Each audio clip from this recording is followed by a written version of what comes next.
जे दूर होया तेरी हालात वे परदेसी बता, कट रही कैसी तेरी रात वे परदेसी बता।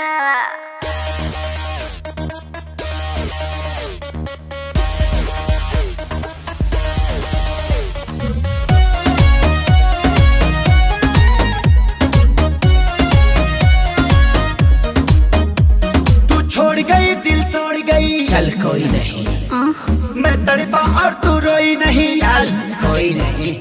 तू छोड़ गई दिल तोड़ गई, चल कोई नहीं, मैं तड़पा और तू रोई नहीं, चल कोई नहीं। अब तेरे लिए मैं रोऊं सारी रात ना मैं सोऊं, अब तेरे लिए मैं रोऊं सारी रात ना मैं सोऊं, ऐसा रीजन नहीं।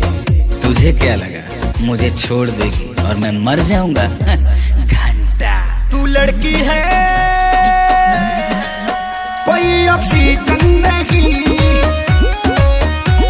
तू लड़की है कोई ऑक्सीजन नहीं, ऑक्सीजन नहीं।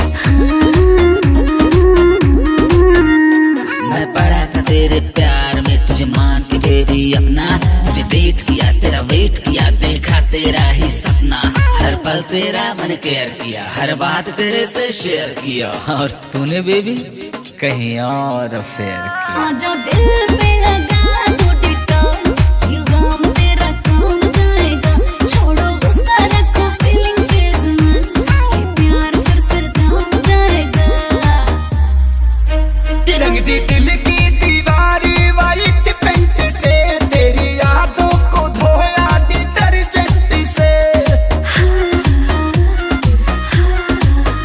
मेरे बाबू मेरे सोना तुझे क्या हो गया, काहे मुझसे तू ऐसे खफा हो गया।